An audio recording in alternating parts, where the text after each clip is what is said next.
शिव सीताराम। श्रीमद् भगवद गीता अध्याय 7 श्लोक 25 में भगवान श्री कृष्ण ऐसी बात कहते हैं जिस पर घोर आपत्ति उठाई जा सकती है, और मैंने इस पर आपत्ति उठाई ही है, जबकि मैं तो एक आस्तिक व्यक्ति हूँ। परंतु नास्तिक व्यक्ति इस पर कितनी आपत्ति उठाने वाले हैं, यह हमें वीडियो देखते देखते पता चल जाएगा। अब बात समझने की ये है कि भगवान श्री कृष्ण ने ऐसी क्या बात कही है। भगवान श्री कृष्ण कहते हैं कि मैं अपनी योग माया से छुपा हुआ हूं, इसीलिए यह जो मूढ़ संसार है यह मुझे जान नहीं पाता। अब समस्या यहाँ पर यह है कि जब भगवान स्वयं ही छुपे हुए हैं तो उन्हें मैं कैसे ढूंढ सकता हूँ। तो भगवान हमें मूढ़ कहकर ताना मार रहे हैं, क्योंकि भगवान सर्वशक्तिमान है, सर्वज्ञ है। वो छिप जाए तो मैं उन्हें कैसे ढूंढ सकता हूँ, यह तो मेरे बस में है ही नहीं। तो फिर जो व्यक्ति बुरे कर्म करता है, पाप करता है, जो भगवान को नहीं पा पाता, जो भगवान को नहीं पहचान पाता, जैसे दुर्योधन, जैसे रावण, तो उनका दोष कहाँ हुआ? क्योंकि वह तो भगवान को ढूंढ ही नहीं सकते। जब भगवान स्वयं भी जाकर छिप जाएंगे तो यह ऐसी आपत्ति है, यह ऐसा प्रश्न है जिस पर हमें विचार करना चाहिए। बहुत ज्ञानियों ने, ऋषियों ने, मनीषियों ने, मननकर्ताओं ने बहुत सारे ऐसे उदाहरण भी दिए हैं जिससे यह पता चलता है कि जो सूर्य है उसके सामने यदि बादल आ जाते हैं तो हम यह कह देते हैं कि सूर्य ढक गया है, छिप गया है। परंतु क्या वह सत्य में छिप ही गया है, या यह जो आवरण है यह हमारी दृष्टि पर है? भगवान ने यह भी कहा है कि देवता, ऋषि भी मेरे बारे में पूर्ण रूप से नहीं जानते कि उनका जन्म कैसे होता है, उनकी मृत्यु कैसे होती है। हालांकि इसी श्लोक में भगवान ने कहा है कि मैं अजन्मा अविनाशी हूं, परंतु फिर भी भगवान हमें जन्मते और मरते हुए, देह का त्याग करते हुए क्यों दिखाई देते हैं? क्यों हमारे उदाहरणों में, हमारे इतिहास में ऐसी घटनाओं का वर्णन मिलता है जिसमें भगवान शरीर में आते हुए और शरीर को त्याग करते हुए दिखाई देते हैं? यहीं पर वह क्लेश भी उत्पन्न होता है जहां पर दो संप्रदाय दर्शन यह कहते हैं कि भगवान साकार है और भगवान निराकार है। यह बहस भी अनंत काल से चली आ रही है कि भगवान जो कि सर्वशक्तिमान है, उनको ऐसी क्या आवश्यकता है कि वह शरीर धारण करके और इस पृथ्वी पर आते हैं और फिर दुष्टों का नाश करते हैं? क्या उनमें इतना सामर्थ्य नहीं है कि वह वैकुंठ में या जहां पर भी उनका निवास स्थान है, अपनी अपनी श्रद्धा के अनुसार वो वहीं से बैठे बैठे अपनी भुगटी विलास से क्या उन दुष्टों का नाश नहीं कर सकते? ऐसे अनगिनत प्रश्न हैं जो श्रीमद् भगवद गीता को पढ़ते पढ़ते, धर्म शास्त्रों को पढ़ते पढ़ते, या फिर साधारण जीवन में भी बहुत सारे लोग हमारे सामने उठाते हैं। तो क्या हमें शास्त्रों में जो कहा गया है उसको समझने के लिए कुछ विशेष प्रयत्न करना होगा? क्या आपको लगता है कि यह जो प्रश्न मैंने उठाए हैं इससे भी अधिक आपत्तियां आपके पास पहले से ही मौजूद हैं? यदि ऐसा है तो आप उन आपत्तियों को कमेंट सेक्शन में डालिए, हम उसका भी निवारण करने का प्रयास करेंगे। क्योंकि अक्षर जो होता है वह ब्रह्म है, वह अविनाशी है, वह सत्य है। अक्षर का कभी नाश नहीं होता। आपके द्वारा जो बोले गए शब्द हैं उनको आप कभी वापस नहीं ले सकते। आप भले ही क्षमा प्रार्थना कर लें, परंतु वह शब्द जो एक बार आपके मुख से निकल गया उसका नाश नहीं होता। तो हम यह कैसे मान सकते हैं कि भगवान श्री कृष्ण जो वचन कह रहे हैं उन वचनों का नाश हो जाएगा, यह वह मिथ्या शब्दों का आचरण कर रहे हैं, या फिर ऐसा है कि उन्होंने कहा कुछ है और हमारी जो दृष्टि है वह उस अंतिम तत्व तक नहीं पहुंच पाई है जहां पर भगवान हमको लक्ष्य कराना चाहते थे। तो श्लोक पर आते हैं, भगवान श्री कृष्ण कहते हैं, ना हम प्रकाश सर्वस्य योग माया समावृतः मूढ़ोऽयं नाभिजानाति लोको मामव्ययम्। भगवान यहाँ पर कहते हैं ना हम अर्थात ना अहम मैं नहीं, प्रकाशस, यह प्रकाश का अर्थ क्या है? क्योंकि यहाँ पे भगवान ने प्रकट होने के लिए नहीं कहा है, परंतु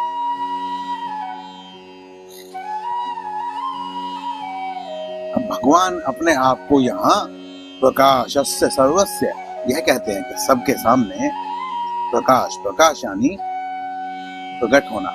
यह प्रकट होना कैसे? प्रकाश का अर्थ हम लेंगे, आप यह समझिए कि किसी भी वस्तु को पहचानने के लिए आपको पूरे प्रकाश की आवश्यकता होती है। यदि यह प्रकाश पूर्ण रूप से वहां पर उपलब्ध न हो तो फिर आपने सुना होगा कि रस्सी का सांप भी दिखाई देता है। इसीलिए भगवान ने यहाँ पे अपने आप को प्रकाश कहा है। प्रकाश का दूसरा अर्थ ज्ञान भी हो सकता है। भगवान हनुमान सूर्य देव से ही शिक्षा लेने के लिए क्यों गए थे, जबकि देवों के जो गुरु है वो तो बृहस्पति है, परंतु फिर भी भगवान हनुमान सूर्य के पास गए।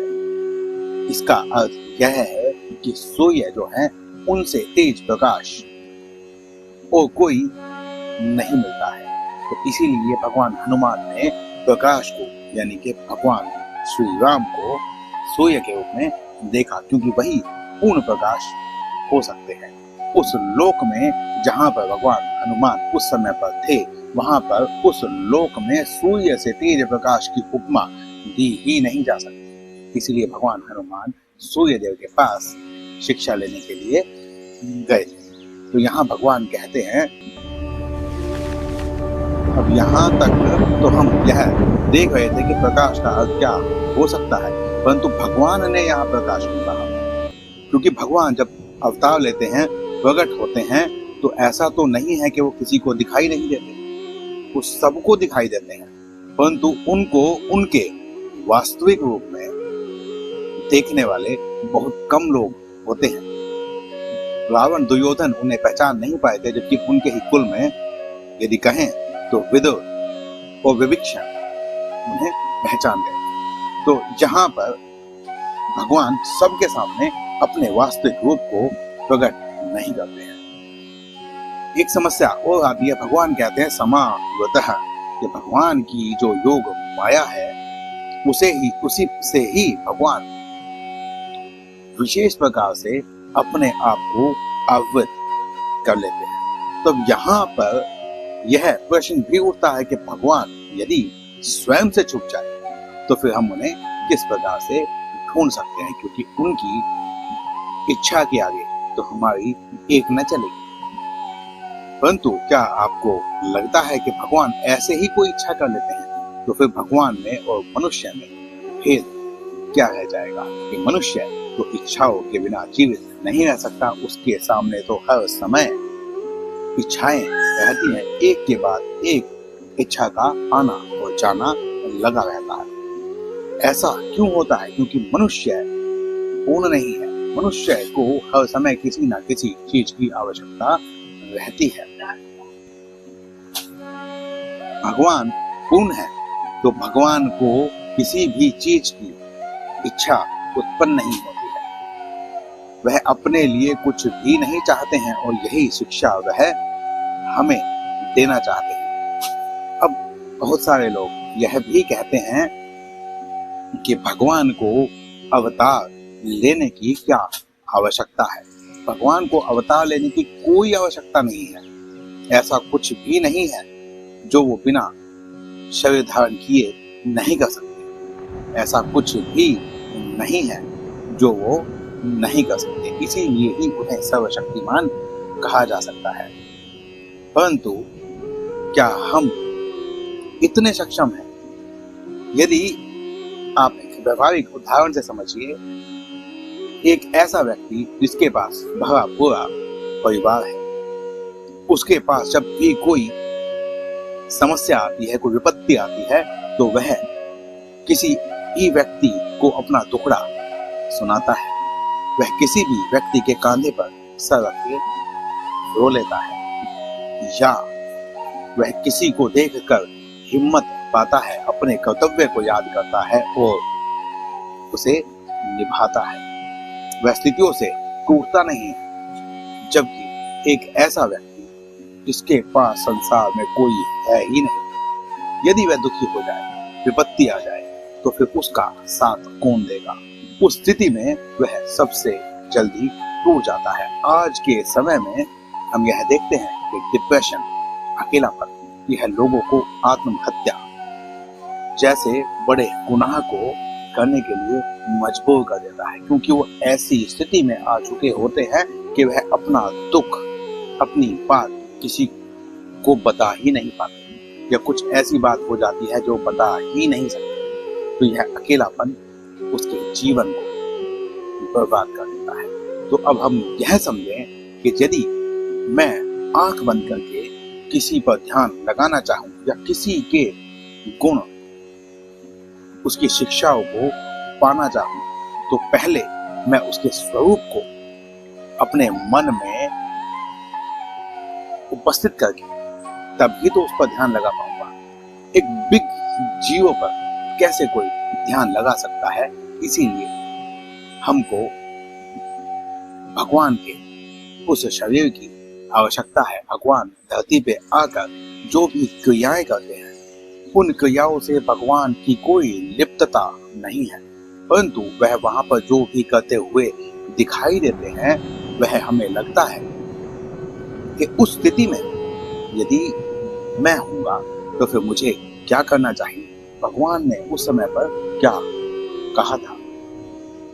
यदि आकाशवाणी भर से, सुनने भर से कोई ज्ञान ग्रहण कर लेता तो कंस मान जाता, भगवान की शरण में चला जाता। परंतु क्या ऐसा हुआ? नहीं हुआ। ये तो चलिए आध्यात्मिक है। अगर हम कहें कि मनुष्य की बात करें, तो पहले आकाशवाणी अर्थात रेडियो का आविष्कार हुआ था। लोग रेडियो पर समाचार सुनते थे या गाने, जो भी रेडियो पर मनोरंजन का कार्यक्रम सुनते थे। परंतु क्या मनुष्य वहीं पर रुक गया? उससे बड़ा आविष्कार टीवी का नहीं है, उससे बड़ा आविष्कार मोबाइल का नहीं है कि जिसने उन सब आविष्कारों को पीछे छोड़ दिया।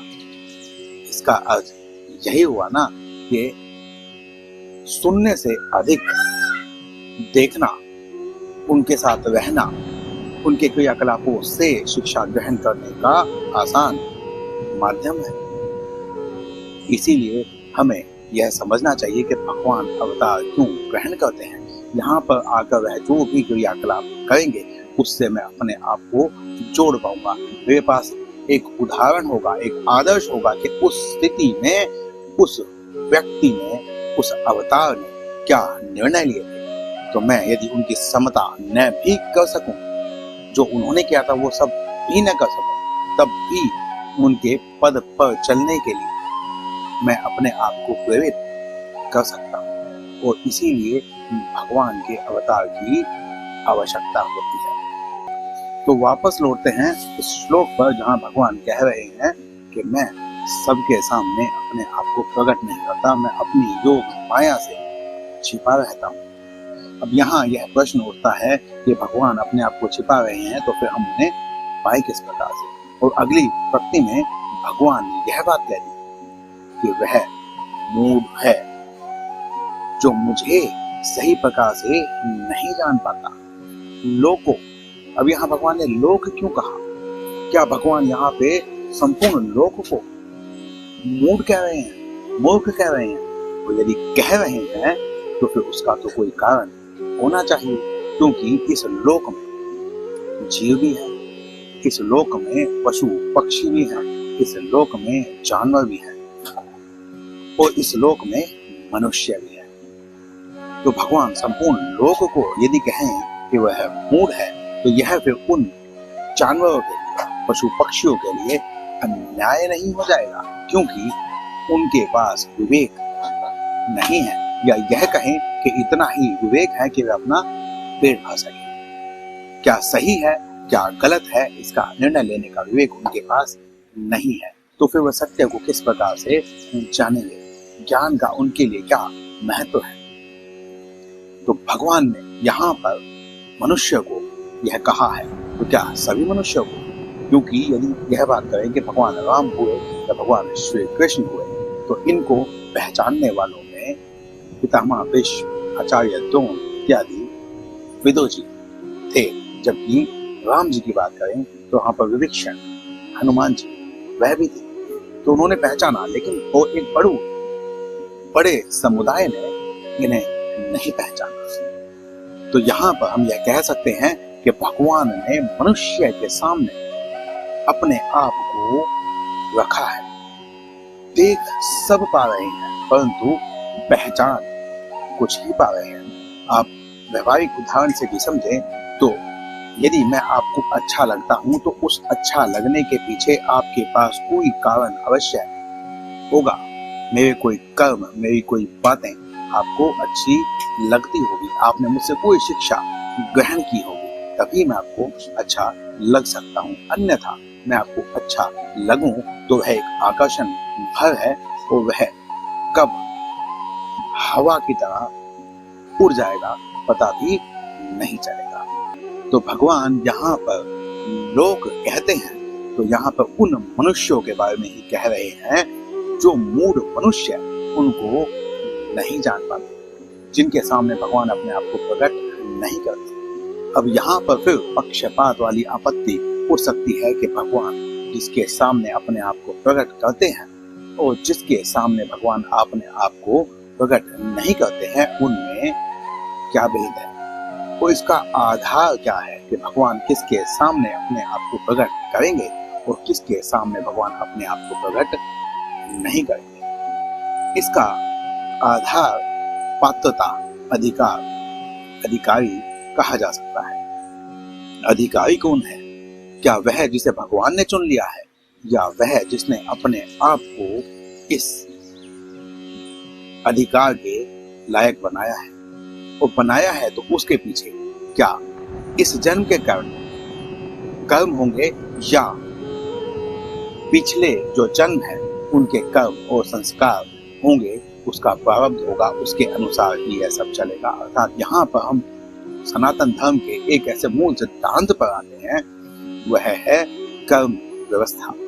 जिस प्रकार का आप कर्म करते हैं उसी प्रकार का फल आपको मिलता है, उसी प्रकार की व्यवस्था आपको मिलती है और उसी प्रकार के आपके कर्तव्य भी होते हैं। ऐसा नहीं है कि आपने पिछले जन्म में बहुत अच्छे अच्छे कर्म किए हैं तो आपको बहुत कुछ कुल मिल गया है और उसकी वजह से आपके कोई कर्तव्य नहीं होते। जितना बड़ा कुल, जितना बड़ा आपका गुण, जितना बड़ी आपकी प्रतिष्ठा, जितना बड़ा आपका स्थान, आपकी जिम्मेवारी उतनी ही अधिक बड़ी हो जाती है। एक मूढ़ व्यक्ति यदि कोई ऐसा आचरण करे जो कि वेद सम्मत नहीं है, तो वह 1, 2, 4, 6 आदमियों पर प्रभाव डालेगा और लोग कहेंगे कि तो मूर्ख है, इसे कुछ पता ही नहीं है, तो यह कर सकता है। परंतु कोई बड़े पदवी पर बैठा हुआ धर्माधिकारी, कोई शंकराचार्य यदि ऐसा आचरण करे जो कि वेद सम्मत नहीं है, तो क्या उन्हें माफी दी जा सकती है? कतई नहीं दी जा सकती है। मनुस्मृति यहाँ पर इसीलिए यह कहती है कि जो शुद्ध है उसने यदि कोई पाप किया है तो उसे यदि 1 कोड़े का दंड मिलना चाहिए, तो जो ब्राह्मण है वो कोई ऐसा कार्य करता है कि जो कि वेद सम्मत नहीं है, तो उसे 16 कोड़े। आप समझिए कि कितना कठिन दंड उसे दिया जा रहा है। वह सिर्फ इसलिए क्योंकि शुद्ध जो है वह जाति के आधार पर नहीं है, तो ब्राह्मण जो है जाति के आधार पर नहीं है। शुद्ध वह कैटेगरी है जिसे हम विवेकी कहते हैं, छोटा बच्चा जिसमें अभी ज्ञान नहीं है, जो अभी सही और गलत का निर्णय करने के लायक नहीं है। अब छोटा बच्चा हमने आपको समझाने के लिए कहा है, ऐसा कोई व्यक्ति जो 70 साल का होने के पश्चात भी इस स्थिति में है कि वह सही और गलत में निर्णय न कर सके, तो उसे शुद्ध की संज्ञा दी जानी चाहिए। वो कोई ऐसा व्यक्ति जो चाहे 5 साल का ही हो, परंतु वह सही और गलत में भेद करता है, तत्व को जानने का प्रयास करता है, अपने कर्तव्यों का निर्वहन करता है, तो वह ब्राह्मण कहलाने के लायक हो सकता है। इसीलिए हमारी जो वर्ण व्यवस्था है वह कर्म के आधार पर बनती है। गुण और कर्म से ही वर्ण बनते हैं। हमारे एक भाई ने हमसे पूछा था कि वर्ण व्यवस्था की आवश्यकता ही क्या थी।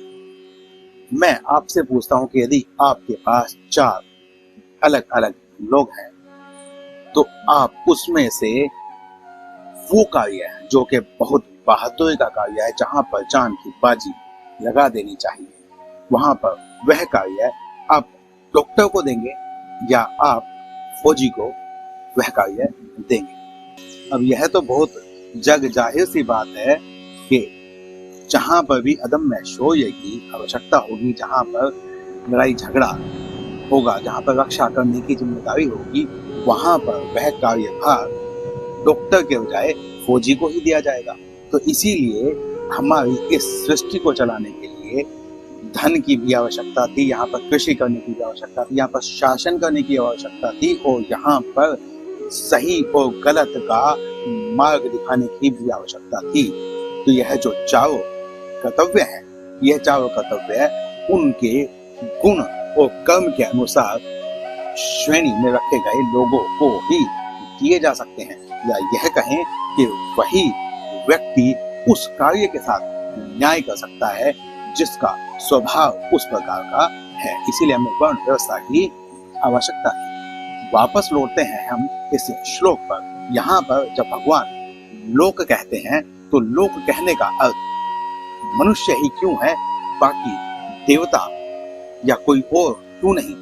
क्योंकि भगवान ने एक जगह पर यह भी कहा है श्रीमद् भगवत गीता में ही कि देवता और जो ऋषि मुनि है वह भी मुझे सही से नहीं जान पाते, पूर्ण रूप से नहीं जान सकते, अर्थात उनके पहले क्या था, क्योंकि आदि पुरुष तो भगवान ही है, तो उनके बारे में कोई भी ऐसा व्यक्ति कैसे बतला सकता है कि जो उनके बाद हुआ।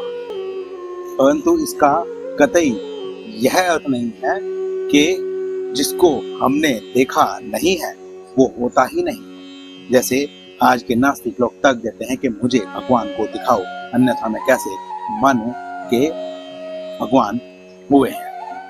तो उनसे मैं ये पूछना चाहता हूं, क्या उन्होंने अपने पिता को जन्म लेते हुए देखा है?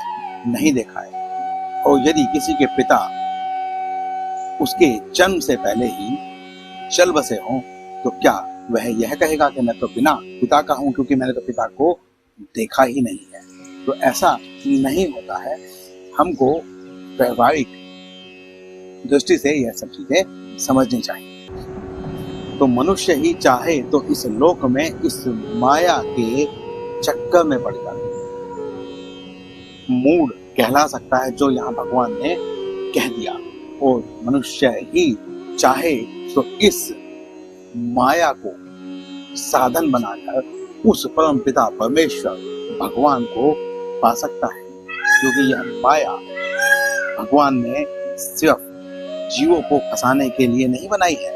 भगवान ने यह जो जगत है जिसे माया कह देते हैं, यह जो दृश्यमान जो भी कुछ यहाँ पर हो रहा है, इसको ही साधन बनाकर भगवान को ही पाया जा सकता है। जैसे व्यवहारिक उदाहरण से आप समझे तो एक सीढ़ी से चढ़कर ऊपर भी जाया जा सकता है, और उसी सीढ़ी से उतरकर नीचे भी आया जा सकता है। तो यह आपकी दृष्टि पर निर्भर करता है। अब यहाँ पर जो मुख्य प्रश्न आता है वह यह है कि भगवान किन के सामने उपस्थित होते हैं, प्रकट होते हैं, अपना प्रकाश रूपी दिव्य ज्ञान रूपी स्वरूप को प्रकट करते हैं और किसके सामने नहीं करते। यहाँ पर दुर्योधन और रावण की, कंस की यदि हम बात करें तो उनके सामने भगवान होते हुए भी वह भगवान को पहचान नहीं पाए और ऐसे बहुत सारे उनके समकालीन ही लोग हुए जिन्होंने भगवान के स्वरूप को जान लिया। तो यह होता क्यों है? यह इसलिए होता है कि भगवत गीता में ही भगवान ने यह कहा है कि मैं उसकी श्रद्धा को स्थिर करता हूं जो जिस देवता में खुश हो जाता है या जिसे वह पूर्ण समझ लेता है, मैं उसकी श्रद्धा को उसमें स्थिर करता हूं और मैं उस व्यक्ति के सामने उसी रूप में उपस्थित होता हूं जिस रूप में वो मुझे भजता है। यहाँ कंस, रावण या दुर्योधन कहें तो उन्होंने भगवान को दुश्मन के रूप में भजा, तो इसीलिए भगवान उनके लिए काल के समान बन गए, उनके पूरे कुल का नाश हो गया। परंतु वहीं दूसरी ओर भगवान को जिन्होंने सर्वव्यापक सर्वशक्तिमान के रूप में भजा, जिन्होंने उसे अपने सखा के रूप में भजा, जिन्होंने उन्हें अपने पिता के रूप में भजा, माता के रूप में भजा, भाई बहन किसी भी रिश्ते नाते के रूप में भजा, तो भगवान उन्हें उन्हीं रूप में प्राप्त हुए।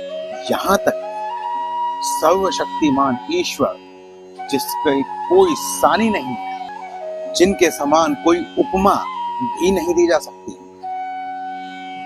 वह ईश्वर जो जब सामने आए तो इतना प्रकाश हो गया कि जैसे हजारों सूर्य एक साथ निकल गए। वह भगवान अर्जुन के सारथी तक बन गए।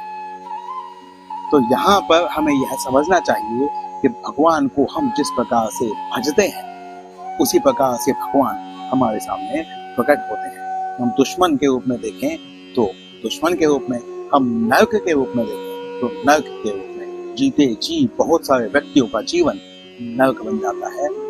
यही वो कारण है कि भगवान जिसके सामने प्रकट होते हैं उसकी ही श्रद्धा के अनुरूप वह दिखाई देते हैं। संतों ने भी कहा है कि प्रभु की सूरत को उसी प्रकार से देखा जाता है जिस प्रकार से मनुष्य की दृष्टि होती है। तो मैं आशा करता हूं कि मैं अपने वक्तव्य को आप तक पहुंचाने में सफल रहा हूंगा। स्क्रिप्ट के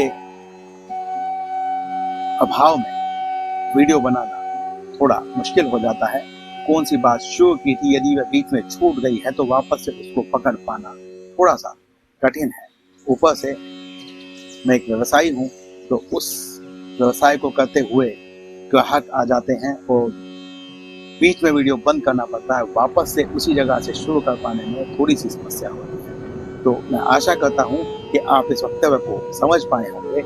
यदि कोई त्रुटि रही है, कहीं पर कोई विषय अधूरा छूट गया, तो मैं आशा करता हूँ कि आप कमेंट करके मुझे अवश्य बतलाएंगे। श्री सीताराम।